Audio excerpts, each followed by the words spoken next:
mozzarella es un queso, ¿no? ¿De acuerdo?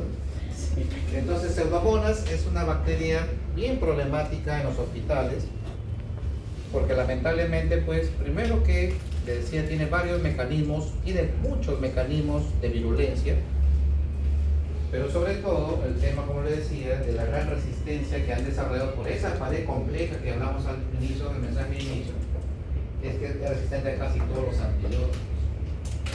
Sé que tenemos farmacología, pero uno lleva a la parte antibiótico, ¿no? Pero y ahí cuando pasa el preguntó cuáles son las familias de betalactámicos, ¿se acuerdan? ¿Cuáles son? Penicilina, monobactam, cefalosporina, ¿sí?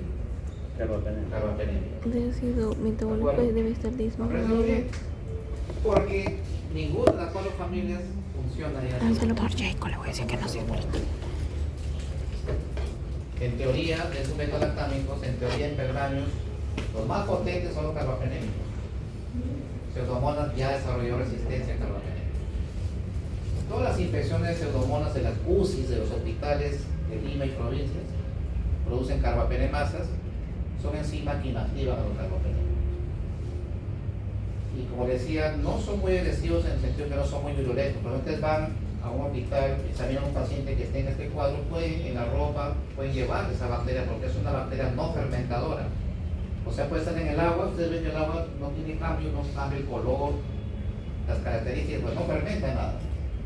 Y por lo tanto, puede pasar desapercibido, estar en los lavabos de los ambientes de hospitalización, los corrugados de veterinario mecánico, está en el agua que está en los humidificadores de oxígeno, ahí también está la bacteria y no se ve, porque no hace ningún cambio en el agua.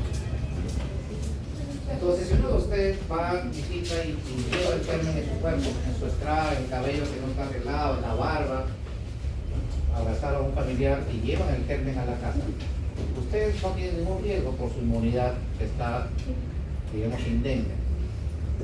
O si en la casa tienen al abuelito que está delicado ahí, van a abrazarlo y le transmiten esa bacteria, están condenando la muerte prácticamente. Si la neumonía, la bacteriemia, o ha sido operado recientemente y se infecta la herida operatoria con esta bacteria, hay muy pocas alternativas para el tema de tratamiento. Es una bacteria muy problemática porque no hay alternativas. Todavía funciona una bacteria que no es betalactámico, perdón, un antibiótico que no es betalactámico. Es antiguo. En los años 60 se usaba, no sé, 60, 70 se usaba este antibiótico. Y como Pseudomonas es una bacteria que ya hizo resistencia a carbapenémicos, ahora se está volviendo a usar porque se vio que no era tan tóxico como se pensaba antes, era potente, neurotóxico, ahora se ve que no es tanto el daño que hace en el riñón. Me refiero a la colistina. Pueden buscar ustedes ahí qué es colistina, a qué familia pertenece. No es un betalactámico, pero también ataca la pared celular, ejerciendo un efecto detergente sobre la pared celular de las bacterias. La colistina es un antibiótico que se usa como alternativa en cepas resistentes a carbapenémicos. Pues una pseudomona ya no responde a carbapenémicos, tampoco funciona monobactam, no penicilinas y tampoco cefalosporina, excepto un tipo específico de carbapenemasa. Hay varios tipos. Hay uno que se llama metalobeta-lactamasa. En esos tipos solamente puede funcionar el monobactámico astreonam. En los demás no. Y hay otro que se llama KPC, que puede funcionar otros antibióticos que aún no llegan al país y los que ya llegaron son muy costosos, como ceftazima avibactam, por ejemplo, astreonam avibactam, cefalosano, etc. Conclusión: si un familiar suyo se enferma de uno de estos gérmenes, su probabilidad de muerte es altísima. Por eso la importancia clínica de Pseudomonas. ¿De acuerdo? Y acá van a ver ustedes, tiene varios factores de virulencia, como les decía. Tiene muchos factores de virulencia. Tiene adhesinas, las mismas endotoxinas, acá están, ¿no? Bien ahí. Lo pueden ver en su máquina más clara ahí porque ahí seguro no se ve muy nítido los factores de virulencia, pero son varios. Son como 6 o 8 por lo menos factores de virulencia y de ahí el tema de la agresividad de esta bacteria. Y le decía que puede producir neumonías, sobre todo neumonías nosocomiales. El paciente está mucho tiempo hospitalizado, puede adquirir una neumonía. Lógicamente, el ventilador mecánico tiene más chance de hacer estas neumonías. Y cuando sucede, es altamente mortal. Por ese mecanismo, sobre todo en los inmunodeprimidos y por la altísima resistencia a los antibióticos que les he mencionado. Pseudomonas es una familia amplia y el miembro más importante es Pseudomonas aeruginosa. ¿De acuerdo? Eso es lo importante. Pseudomonas aeruginosa. Neumonía nosocomial, infección de línea operatoria, bacteriemias. Incluso puede producir también infección urinaria, pero en menor frecuencia. Estas dos, Burkholderia y Heterotrophomonas, también tienen un problema de que no son muy agresivas, se comportan como infecciones oportunistas en inmunodeprimidos, pero el problema de ellos es que también tienen altísima resistencia. Y voy a referir a Burkholderia por primero. Recuerden que hablé de colistina que puede funcionar contra Pseudomonas resistente a carbapenémicos. Burkholderia tiene resistencia intrínseca a colistina, no siempre. Hay tres bacterias que colistina no funciona, empiecen a usarlo. PPB, Proteus, Providencia y Burkholderia son tres bacterias que no funcionan colistina. Olvídense colistina ahí. Y Heterotrophomonas también es una bacteria problemática que ha desarrollado resistencia y que requiere tratamiento múltiple. Nunca se usa un solo antibiótico en Heterotrophomonas. Pasan con poca frecuencia, pero cuando aparecen son graves por el tema de la resistencia, como les mencioné. Están en el agua y pueden producir neumonías, bacteriemias, entre otras patologías. En cuanto a Burkholderia, tenemos la especie Burkholderia cepacia, que es el más frecuente, y Burkholderia multivorans, que son los más conocidos, que producen infecciones de aparato respiratorio, neumonía, infección de catéteres, infección de operatoria, etc. Y le decía que el tratamiento es una combinación de antibióticos. Uno de ellos es bien antiguo, pero todavía funciona en combinación. Es casi tan antiguo como las penicilinas y todavía sirve, pero nunca solo, siempre en combinación con vía intravenosa. Me refiero al cotrimoxazol. ¿Saben qué es el cotrimoxazol? ¿A qué familia pertenece? ¿Ah? No. Antifúngico, no. Antifúngico es contra hongos. El cotrimoxazol es una sulfonamida, llamado de sulfas comúnmente conocidos. ¿No se acuerdan que usaba el clásico Bactrim? Sí. Que usamos para diarreitas, para infecciones urinarias, que antes se usaba con mucha frecuencia. Con fluconazol y traconazol. Ok. Esos sí son azoles que son antifúngicos. Entonces el cotrimoxazol es la combinación de sulfametoxazol más trimethoprim en combinación con aminoglicósidos, en combinación con carbapenémicos. Se puede usar combinaciones con cefaloprim de amplio espectro contra Burkholderia y Heterotrophomonas, pero nunca en monoterapia, no funciona. ¿De acuerdo? Entonces son bacterias problemáticas por ese patrón de resistencia, pero sobre todo porque afectan a pacientes inmunosuprimidos. Profesor, ¿Sí? ¿cómo es que actúan así de manera sinérgica? ¿Interactúan? No. Están juntas por el tema de la presentación, pero están en el agua corriente, en el ambiente hospitalario. No son agresivos, están ahí casi, digamos, en forma inactiva, pero cuando afecta a un inmunosuprimido, el problema es la gravedad por el tema de la resistencia. Y el tema del tratamiento así combinado, ¿cómo se entiende? O sea, se usa cotrimoxazol con una cefalosporina de tercera o cuarta generación y a veces se haría un aminoglicosio, o sea, 2 o 3 antibióticos simultáneamente. Uno solo no funciona, a eso me refería. Sí, a eso me refería, pero cuando aparecen son para pocos. atacar varios puntos de donde pueda... Ya le entiendo. Se preguntaba por qué dar esta terapia combinada. Vamos a tratar de explicarlo de una forma bien práctica. Y eso con los toros negativos pasa lo mismo. Les dije al principio que la pared celular es compleja que tiene capacidad de mutación fácilmente y que por eso hace resistencia rápida. Si le doy un solo antibiótico, es más fácil que mute. Si le doy 2 o más antibióticos de diferentes mecanismos de acción, va a ser más difícil que se defienda simultáneamente.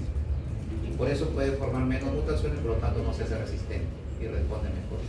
Esa es la explicación. ¿De acuerdo? Esa es la explicación. Pero al igual que pseudomonas, este es otro problema también. Del ambiente hospitalario, Acinetobacter. El miembro de más importancia clínica es Acinetobacter baumani. Acinetobacter baumani.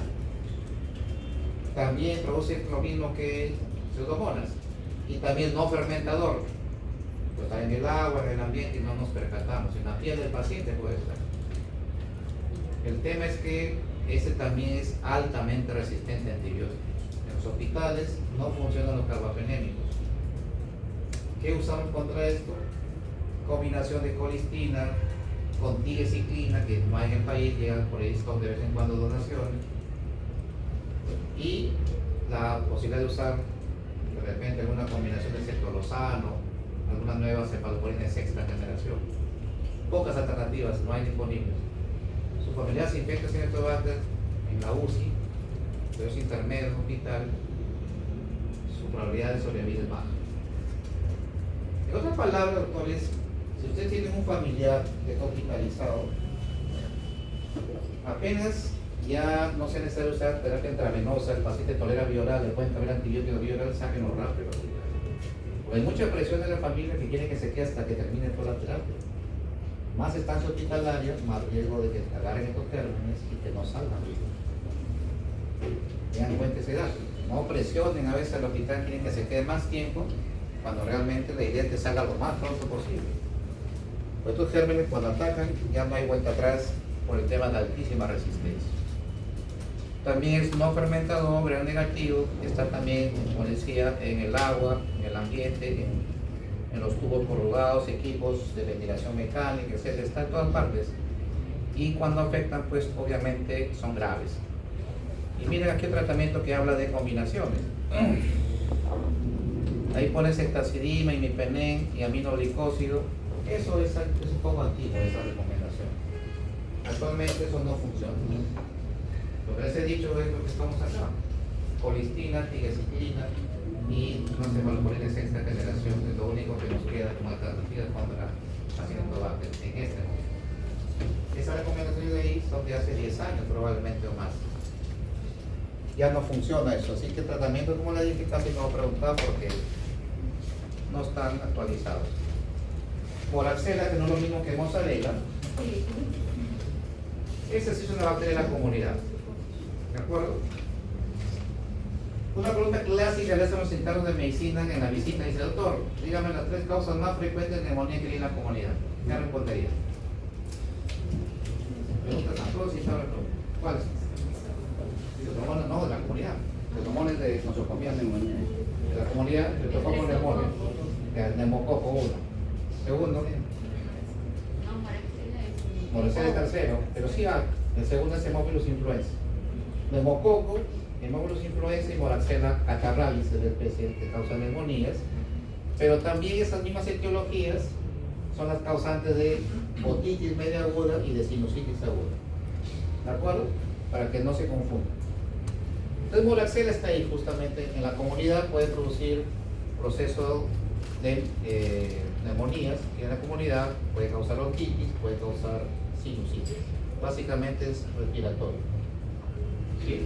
No da bacteriemias, no da infección urinaria, esas cosas, ¿no? Y Moraxella catarrhalis es la especie que más impacto tiene de este género. ¿De acuerdo? Ahí está, catarrhalis. Es un gran negativo diplococo, aerobio estricto, bronquitis, neumonía, sinusitis, otitis, básicamente solo respiratorio. Y lo bueno que sí es sensible a cefalosporinas, a macróleos, a fluorquinolonas respiratorias como levofloxacino, por ejemplo. Ahí aparece tetraciclina eritro o trimoxazol, ya no sirve, ya actualmente no funciona. Veamos ese casito clínico que les decía justamente de la estancia hospitalaria prolongada. Miren, vamos a aumentar un poquito más de tamaño.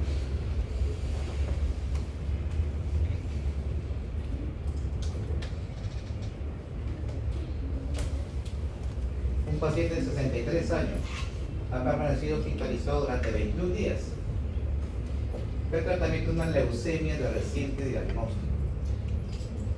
3 días después de su ingreso presenta fiebre por infección urinaria, por E. coli, y se trató con 14 días de antibióticos de amplio espectro, probablemente un beta-lactam. El día 21 de hospitalización presenta fiebre y escalofríos. Durante las 24 horas siguientes presentó hipotensión, aparición de lesiones cutáneas ectímicas. A pesar del tratamiento agresivo con antibióticos, el paciente falleció. Eso es lo que les decía. Estancia hospitalaria prolongada se infecta de gérmenes nosocomiales y la posibilidad de que salga en cajón es altísima. ¿Qué factores de riesgo tiene ese paciente para haberse infectado? Díganme, hay varios. Sistema neurológico porque está en tratamiento de leucemia, probablemente ha recibido quimioterapias. ¿Sí? Eso es un factor que más. Edad influye, aunque tiene menor impacto, pues no está tan avanzado, pero influye. Y lo otro, lo acabo de mencionar hace un rato. El tiempo hospitalizado. Estancia hospitalaria prolongada aumenta el riesgo. Y cuando hizo fiebre, hizo hipotensión. ¿Cómo se llama eso? Una hipotensión sostenida que no responde a fluidos y que usa inotrópicos. ¿Cómo se llama eso? Shock. O choque, como quieras decir en español. Shock o choque. Ese es tu lapicero. ¿O estás con vape? No, no es vape, ¿no? ¿Sabes lo que es vape, no? Ok. Listo. ¿Y qué me dicen? ¿Qué tiene que ver ahí esas lesiones cutáneas ectímicas? Ya les suena el diagnóstico. Ectima. Revisen lo que significa ectima gangrenoso. Ectima gangrenoso. Y les va a decir que es una de las materias que he mencionado, gran negativa nosocomial que produce infecciones graves. ¿Cuál es el agente causal? ¿Ah? Pseudomonas aeruginosa. Este paciente se infectó de pseudomonas, hizo un cuadro de bacteriemia, hizo shock séptico y se murió. Esto es frecuente, no es nada grave, no es nada raro esto, doctor, es muy frecuente en la práctica clínica en este momento, por el tema de gérmenes altamente resistentes. ¿Se dan cuenta? Pasamos a la segunda parte.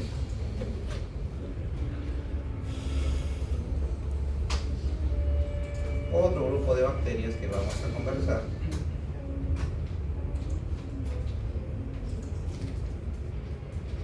Otro grupo. Estas son más ya comunitarias.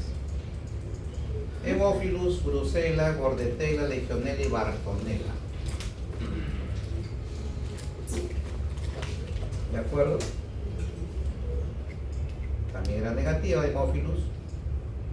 Y acabo de mencionar el tema de que es causante también de neumonía, ¿no? Dijimos de neumonías, de otitis, de sinusitis.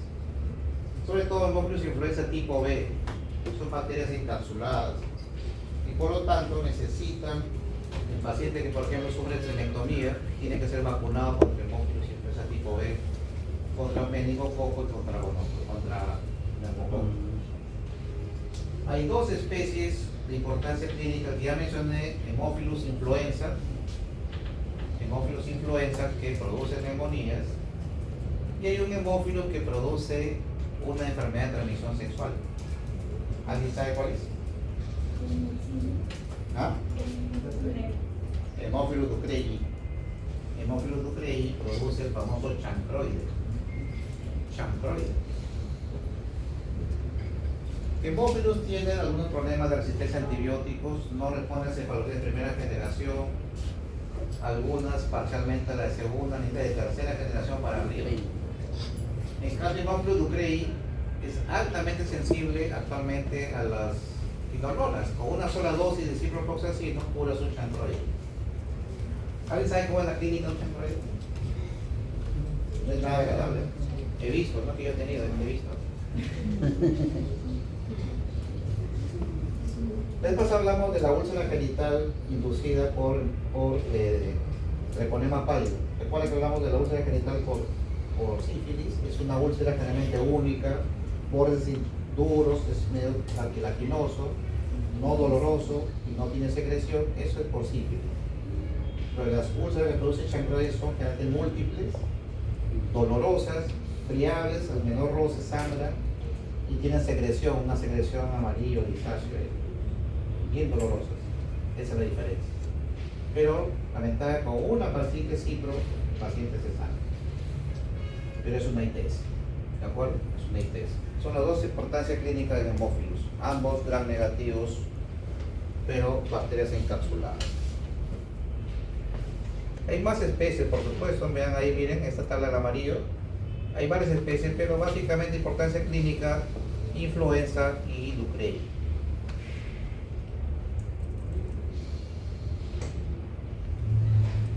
Bruselas sí es un tema aparte. Y ahí se va a tener un poco más, así como me detuve la vez pasada en Salmonella typhi, en Bruselas también vamos a ver un poco más.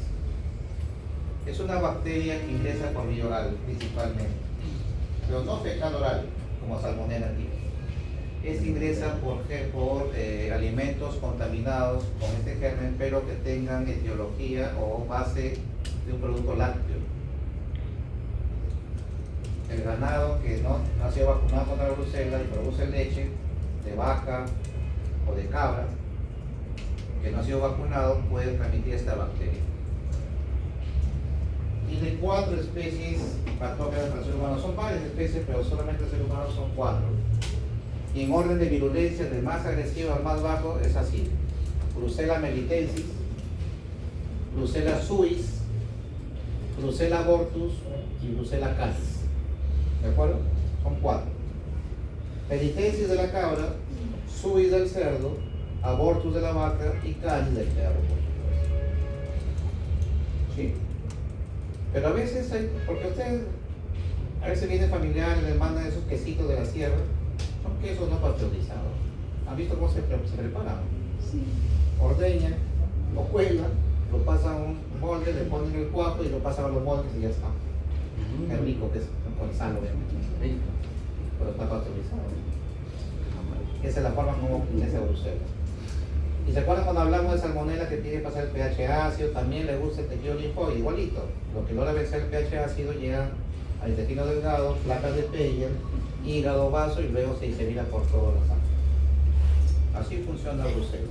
4 tipos. ¿De acuerdo? Por el tema de la clasificación de la enfermedad, es por la duración de la misma. Una infección aguda dura 2 meses, o sea, hasta menos de 2 meses. La subaguda de 2 meses a 1 año y la crónica mayor de 1 año. ¿De acuerdo? Y el gol estándar, al igual que el salmonella, es aislamiento del germen por cultivo, idealmente el mielocultivo. Pero aquí sí hay un problema serio, porque el salmonella crecía en 5 a 7 días. Esta bacteria sí es más quisquillosa, más difícil de cultivar. Requiere un medio de cultivo especial que se llama medio de Ruiz Castañeda modificado. ¿Saben cuánto demora en crecer? De 6 a 8 semanas. Y si tienes endocarditis, porque puede endocarditis por brucela, puede haber meningitis, neurobrucelosis, el paciente se muere antes que tenga el resultado del cultivo.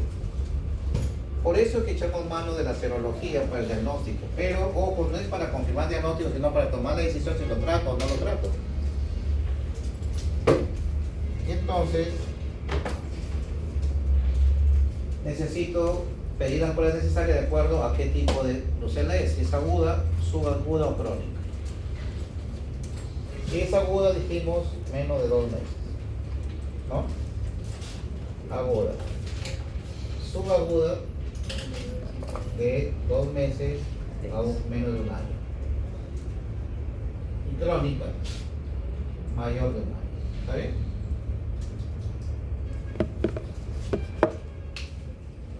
Si hay que hacer pruebas serológicas, ¿qué inmunoglobulina aparece primero?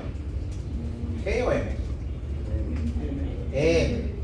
Entonces para la M pido pruebas que docen inmunoglobulina M. Pues, ¿cuáles son? Aglutinaciones en placa o en tubo y la famosa rosa de Bechdel. Eso pido para una aguda. En la subaguda todavía hay aglutinaciones en menor cantidad, pueden salir positivos, pero ya no hay rosa de Bechdel, ya aparece una prueba que dosa inmunoglobulina G. es el 2-mercaptoetanol. 2-mercaptoetanol. 2-AIGG. Y el problema es que cuando son crónicas ya no hay anticuerpos aglutinantes. Si piden esto, todos salen negativos. Y hay que pedir otro tipo de anticuerpos que se llaman anticuerpos bloqueadores. Anticuerpos bloqueadores. Entre ellos, el T de Kunz. Con V y después la S. T de Kunz.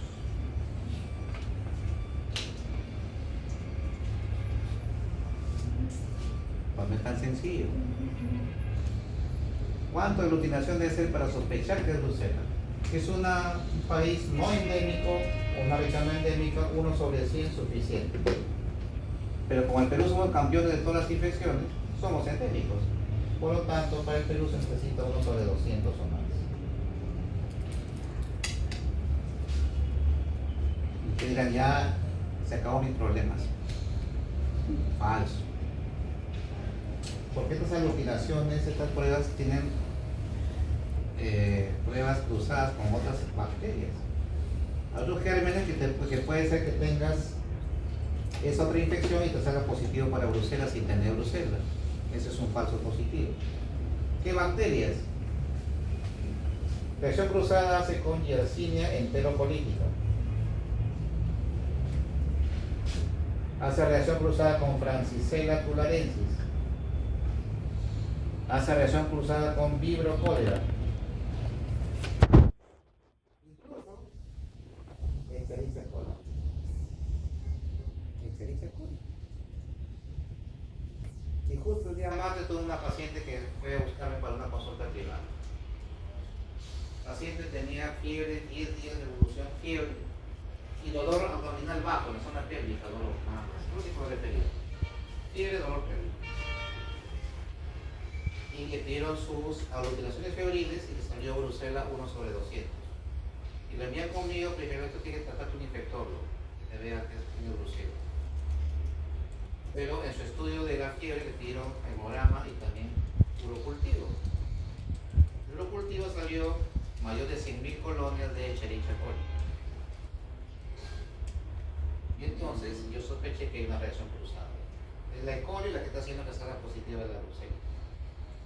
Entonces, ¿qué hice el día martes? Le dije lo que le dije a ustedes, que empiece el tratamiento para ITU, para la E. coli, le ejerce reacción intravenosa y que espere 72 horas de tratamiento. Si la fiebre cae, entonces sí es por la ITU y no es por brucela, y complete los 7 días que le indiqué.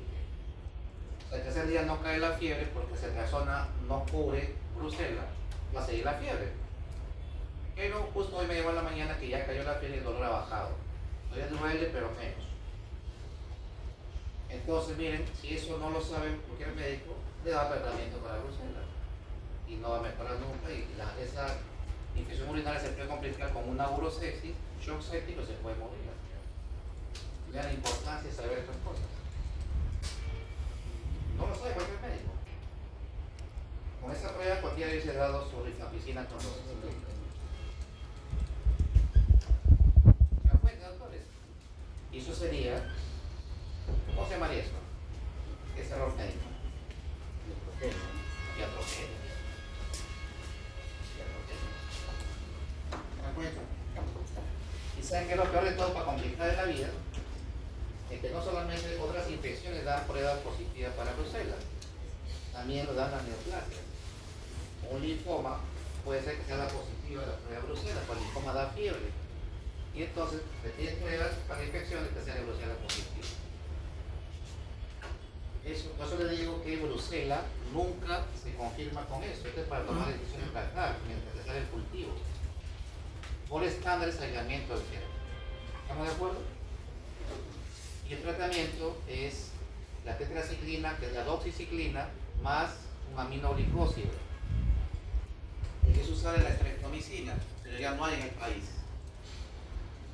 Entonces, alguna sugerencia de usar gentamicina o probablemente la micacina sea mejor. Pero alguien se ha puesto micacina alguna vez al glúteo, es bien doloroso. He visto, tampoco me he puesto yo, pero el paciente está desconfiando. Porque es aceitoso, ¿no? usar 14 días. Y entonces la adherencia no era buena, que se habían cogiendo el segundo día y ya no querían ponerse más. La OMS dijo, hay que buscar un acompañante de la doxiciclina que sea barata, que sea polidural y que se pueda encontrar en todos los países. Y la que cumplió ese requisito fue la rifampicina, que se enteró. Por lo tanto, ahora usamos doxiciclina más rifampicina para brucelosis. ¿De acuerdo? Entonces, no se les ocurra comer esos quesitos traseros, no coman en la calle, en cualquier sitio, baja la bancaína, no sé con qué queso la media, no coman helados artesanales, no sé con qué leche la media. ¿Me dan cuenta? Productos lácteos no pasteurizados es el problema de Bruselas. Entonces, aislamiento del germen por cultivo. ¿Cuál de ellos? ¿Cuál de ellos? El mielocultivo. El mielocultivo tiene más rendimiento. ¿De acuerdo? Con eso resumo Bruselas. Bordetella, Profesor, ¿es siempre que pide mielocultivo? buena pregunta, es mejor. Si tu sospecha es alta de brucelosis, pide mielocultivo mientras que vas haciendo las demás pruebas para el tratamiento porque demora 6 a 8 semanas en Ruiz que se haya modificado. Han salido nuevas pruebas automatizadas tipo Banker 9000 que te dan después de una semana. Son costosas, pero igual no, cualquier laboratorio no las tiene esas pruebas. O también puede ser PCR, que también es carísimo, pero también es fácil de hacer. Por eso que el cultivo todavía sigue siendo bueno. ¿De acuerdo? Bordetella, que no es lo mismo que mortadela. Aquí básicamente hubo un agente conocido, que ustedes conocen, ¿no? Bordetella pertussis, ¿no? O pertussis, ¿cómo se pronuncia? ¿Pertussis o pertussis? Pertussis. ¿De acuerdo? Bordetella. Me he hecho acordar de mortadela. Yo tenía un profesor de aquí de la parte de patología clínica, conocemos en laboratorio. Y era calvo, pero como era blanco, en su cuerpo había hecho un montón de pecas de todos colores. Y le pusieron el chapa al doctor Mortadela. Y que era muy buen docente. Ya falleció, pero no es buen docente. Bueno, entonces, ¿qué es la pertussis? A ver, ustedes sí saben. ¿No? También se decía no sabe. ¿Qué es pertussis? Es tosferina.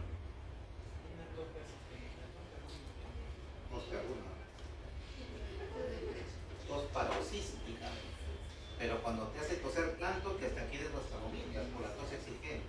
¿De acuerdo? Eso no, eso es la tos exigente. ¿De acuerdo? Eso más parece severo. ¿De acuerdo? Tos perruna, tos exigente, tos convulsiva, digamos. Y todavía hay casos porque eso se previene con la vacuna, pero hay zonas del país que no tienen buena cobertura de vacunación y deben poner pequeños brotecitos. Hace poco hubo en Ecuador y recordamos unos casos en el país. Es una enfermedad inmunoprevenible, pero si los padres no vacunan al hijo, hay problema. ¿De acuerdo? Tos perruna, una bacteria. Y se puede prevenir, pero si no se puso la vacuna, da esos síntomas de fiebre, todo. Y tiene estas tres fases, miren. Fase catarral. Primero parece como un resfrío común. Congestión nasal, la tositis escasa, mosquito. Luego viene ya la etapa paroxística, viene esta tos exigente, intensa, que hasta vomita el paciente. Lo tratan y lo puede recuperarse, pasa a la fase convalescencia o recuperación. Tratamiento, macrólido. Algo así. ¿Escucharon? Tos convulsiva. Esa es la tos coqueluchoide. Repítelo, ¿quieren escuchar de nuevo?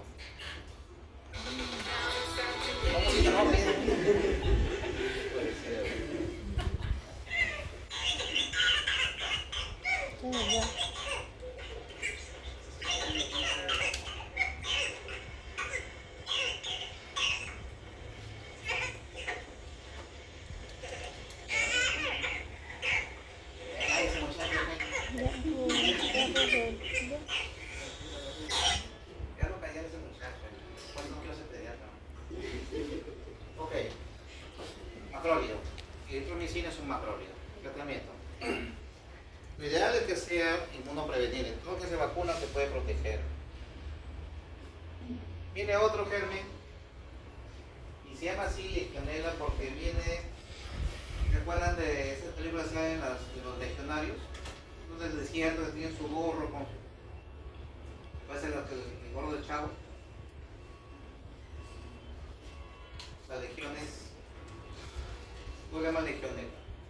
Porque esas zonas de Asia y Europa fueron los primeros casos reportados de este germen que produce neumonías. Y básicamente son gram negativos y están en el grupo de las neumonías atípicas. Van a escuchar este término también. Ya dijimos las causas típicas, dijeron claramente neumococo, Haemophilus influenza y Varicela catarrhalis. Acá vamos a hablar de neumonías atípicas. Neumonías atípicas.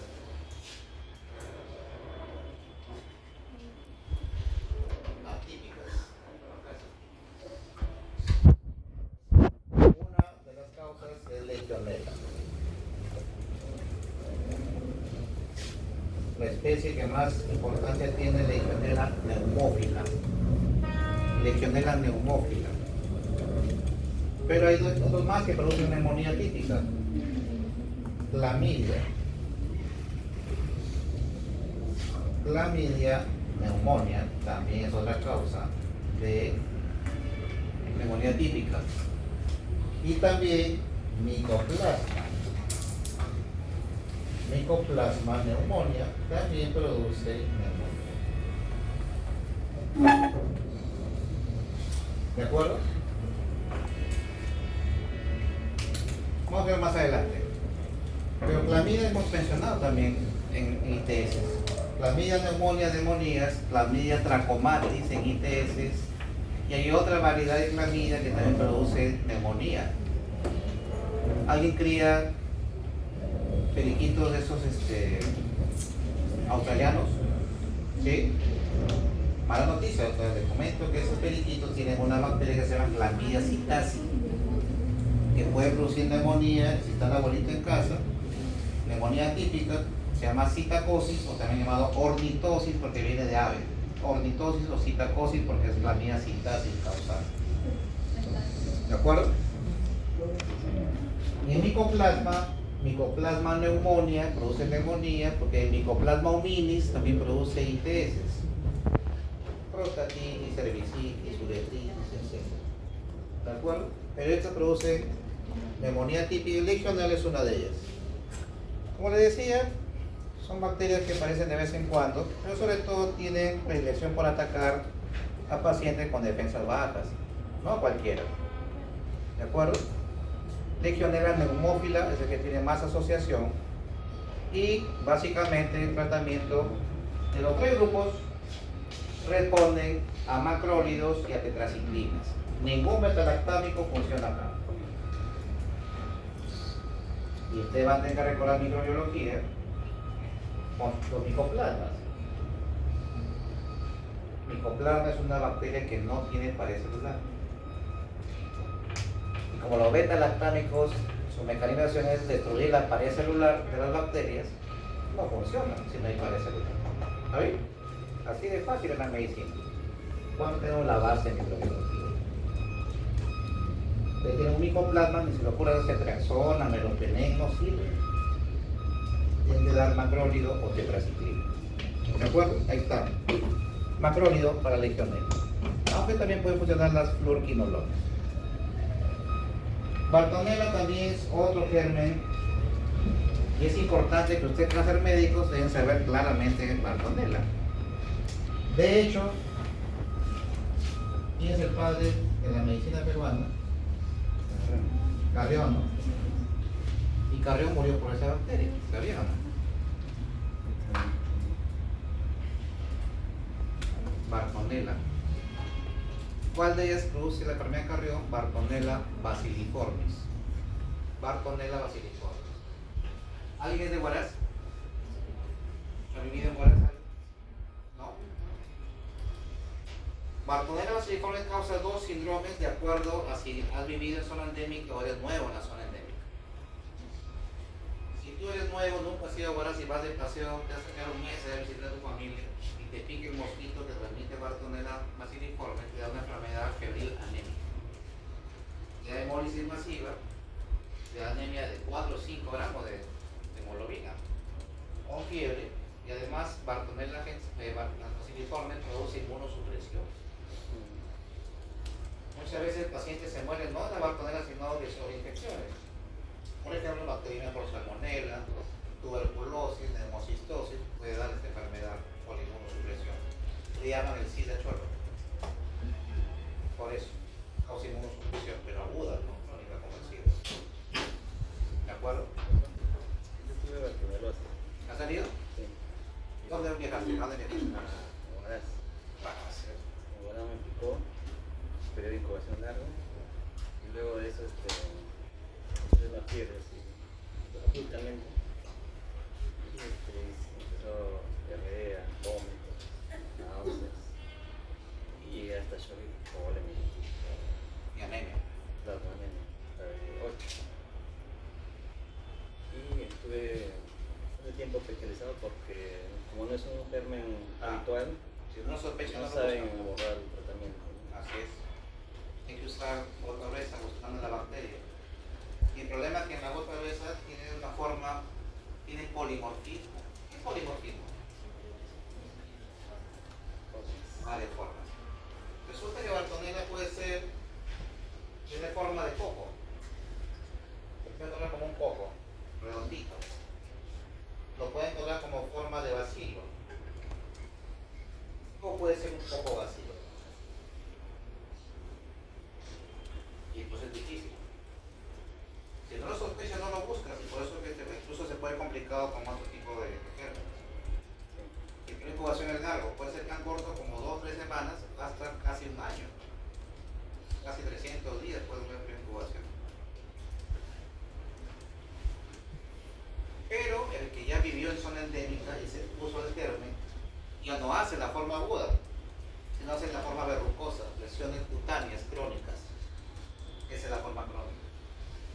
Porque ya tiene anticuerpos circulando y ya no le hacen una forma tan severa como la primera vez. Esa es la diferencia.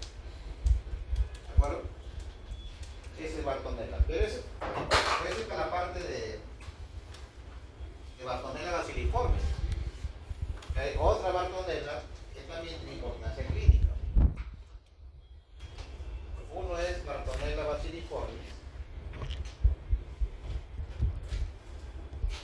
y el otro también de importancia clínica es Bartonella henselae.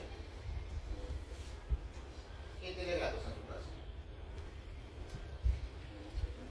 Un gatito como usted fue, a veces lo ha mordido, lo ha arañado así.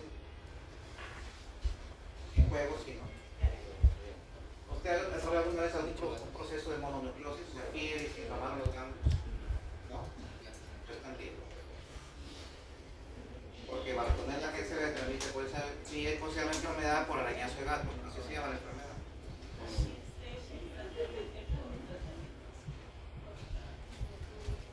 Hay riesgo. Pero todos los cachorros tienen más riesgo. ¿De acuerdo? Enfermedad por arañazo de gato en el inmunocompetente. Enfermedad por arañazo de gato. Inmunocompetente. Pero el inmunodeprimido puede dar otra patología, produce proliferación de vasos sanguíneos en la piel. ¿Alguien sabe cómo se llama? ¿Ah? ¿Es una angiogenesis? Angiomatosis basilar. Angiomatosis basilar. Hay más especies por si acaso, ¿eh? Pero no lo tenemos acá. Bartonella quintana, creo que es la otra. Si mal no recuerdo. ¿Ah? Quintana, ¿no? ¿Qué produce? Enfermedad trinchera, ¿no? ¿Se olvidaron? Acá está. Fiebre de las trincheras. Fiebre quintana. Quinto, referencia de la fiebre de 5 días. Ahí está, ¿ver? Fiebre de la trinchera Bartonella quintana. Aunque no se vacilar por henselae, puede endocarditis, endocarditis. Y ese es el tema. Pero también cuando causan bacteriemia y causan endocarditis, también puede afectar el hígado. Y el hígado, como uno lo ve, la alteración que se ve como si estuviese lleno de pelos. Por eso le llaman peliosis hepática. Una complicación desgastada. Tanto en el hígado, aunque también el vaso puede ser afectado. Eso es Bartonella. ¿De acuerdo? Diagnóstico difícil de cultivar. Serología también no es muy compleja. PCR obviamente que sí. Pero el gol estándar de la forma aguda es la gota gruesa. Gota gruesa de sangre periférica se busca al bacilo, al coco o al coco bacilo, que al final puede tener las tres formas. ¿De acuerdo? Y como yo repito que estas diapositivas no las he hecho, es Bartonella, pero acá le han puesto otra vez bordetella y es falso. El arañazo de gato es Bartonella, ojo, no es bordetella. Yo decido. Tratamiento, lo bueno que es sensible a muchas cosas. Macrólidos, tetraciclinas, aminoglicósidos, ¿sí? Como ven, función de rifampicina se puede utilizar. Caso clínico. Nuevamente, segundo caso. 78 años que vivía en una residencia, o sea, se refiere a un asilo. Se despertó con cefalea intensa y rigidez de nuca. El personal de la residencia lo trasladó al servicio de urgencias debido a que estaba fiebre alta y signo de meningitis. La muestra de líquidos parqueados mostraba aspecto turbio y el análisis muestra 400 leucocitos en litros de clorofilo. ¿Saben cuánto es lo normal? 0,5. Cuando está aumentado para su unido se llama pleocitosis. Cuando hay más de 5 células se llama pleocitosis y tiene 400. ¿Verdad? Y la mayoría son neutrófilos. Cuando es 0,5 lo normal es que sean mononucleares. Cuando son polimorfonucleares es patológico. Y ahí cumple con eso. Ahí hay una intención. Proteína 75 hasta 60 es normal, está ligeramente elevado, se llama hiperproteinorragia para su libro. ¿No, delegado? ¿Sí, no? ¿En qué estás? Ah, ok. Y la glucosa está en 20. Si hay disminución de la glucosa es porque hay bacterias que están multiplicando, están consumiendo glucosa. Eso se llama hipoglucorraquia. Entonces, eso indica que hay una infección ahí. No hay duda, además es turbio, porque el líquido cefalorraquídeo normalmente es cristal de roca, es transparente. Y dice que es turbio. Y entonces le hace una tinción gran de líquido y encuentran que hay bacilos gram negativos de pequeño tamaño y los cultivos fueron positivos para hemófilos influenza tipo B. Este paciente salió una meningitis por hemófilos influenza. ¿Cuáles son los factores de riesgo ahí? ¿Para qué ha hecho eso? Cuéntemelo. ¿Ah? Edad, claro que edad. ¿Qué más? Hacinamiento, vive en una zona donde hay mucha gente. ¿De acuerdo? Esos son los factores principales y probablemente no estaba vacunado para hemófilo. Esa es la causa, doctores. ¿Hasta ahí preguntas? Vamos al tercer round y último de esta sesión.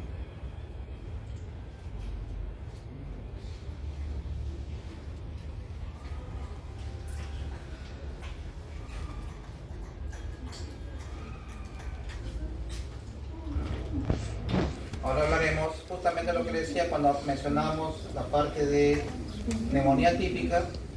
Aquí está micoplasma y clamidia también, ureaplasma y riquecias. Entonces micoplasma ya habíamos mencionado algo.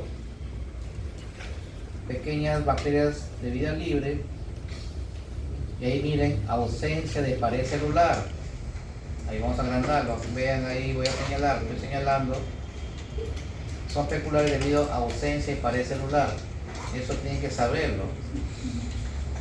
Muchos médicos no lo saben y por eso dan beta-lactámicos contra clamidia, contra micoplasma, perdón. ¿De acuerdo? Crecimiento lento, por eso es que no se pueden cultivar fácilmente. ¿De acuerdo? El diagnóstico es con PCR o con serología.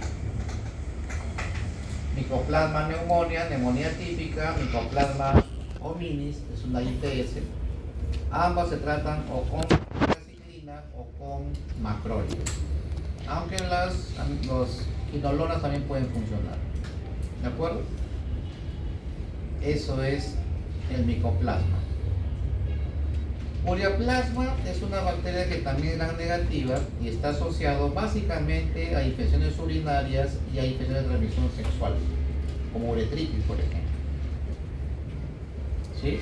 Sobre todo, ureaplasma urealítico es el que tiene más importancia clínica. Ureaplasma urealíticum. Mientras que ureaplasma parvum se ve con menos frecuencia, sobre todo en niños. Y estas bacterias también son de vida libre y el medio de cultivo es difícil, necesita suplementos de urea, pero realmente es difícil que se pueda cultivar, pero no imposible. Y si es posible pagar una prueba molecular, el PCR sería el que tiene mejor sensibilidad. El tratamiento también es con macrólido o con tetraciclina, porque también puede ser de transmisión sexual, como ya les había mencionado. Y finalmente clamidia, aunque falta una más, pero clamidia, le dije también tiene especies. Clamidia neumonía, neumonía típica. Clamidia trachomatis, ITS, uretritis, descarga uretral, cervicitis, enfermedad periódica inflamatoria también está ahí. ¿De acuerdo? Y también el linforanuloma venéreo también produce clamidia trachomatis. Clamidia psittaci, le dije que es una bacteria que también puede producir una especie que puede producir neumonía, sobre todo en los aves ornamentales, ornitosis. Son las tres clásicas. Y todas ellas tienen la particularidad que son sensibles a macrólido, tetraciclina. Y otro error acá otra vez, acá ponen bordetela otra vez y no, estamos hablando de clamidia. Bordetela no es. ¿De acuerdo? Clamidia trachomatis, transmisión sexual. Las clamidias respiratorias, neumonía y psittacis se transmiten por respiración, por las gotículas. Cuando uno tose, estornuda o habla, puede contagiar de esa manera. Y finalmente las riquecias. Y aquí vamos a también hacer una observación, porque hasta ahora ustedes han visto que el rol estándar de los diagnósticos son cultivos, y lo que no se pueden cultivar, el PCR, y rara vez se usa el tema de la serología, que es para tomar decisiones, pero la única excepción a esa regla es con las riquecias. Quizá esta sea la única excepción bacteriana en la cual el gol estándar es una prueba serológica. Hay varias especies. Rickettsia provasecki, se escribe con W, provasecki, si mal no recuerdo se escribe así. Hay la Rickettsia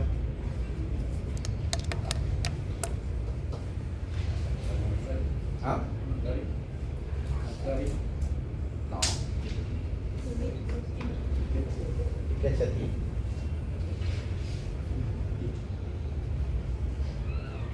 Ambas son enfermedades febril exantemático, fiebre y rash. Fiebre y rash. La Rickettsia provasecki es la que tiene más virulencia, los síntomas son más intensos. ¿Cómo se llama la enfermedad? Tifus exantemático. Tifus exantemático, exantema, rash. ¿De acuerdo? Tifus exantemático. Exantema. En cambio, el Rickettsia tipi produce el famoso tifus murino. Tifus murino. También la fiebre con rash, pero es menos severo que primero. ¿Qué otra diferencia tiene? Es en el vector. El tifus exantemático lo produce el piojo corporal.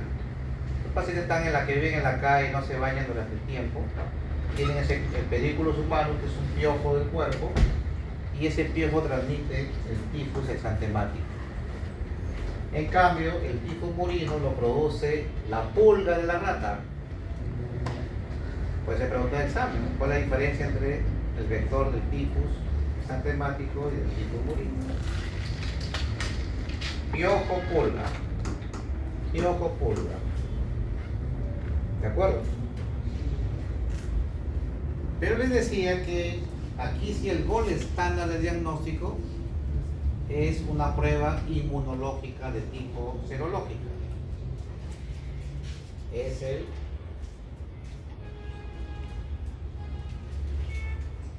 IFI. IFI. ¿Qué es IFI? ¿Nada más? Inmunofluorescencia indirecta. Pues también hay directa. Inmunofluorescencia indirecta, gol estándar de diagnóstico para riquezas. Tratamiento también responde a las tetraciclinas y en menor proporción a los macrólidos. ¿De acuerdo? Acá está. Tetraciclina, doxiciclina, chloramphenicol, aunque las proquinolonas también se pueden usar en menor proporción. Y terminamos rápidamente. Pasemos a la asistencia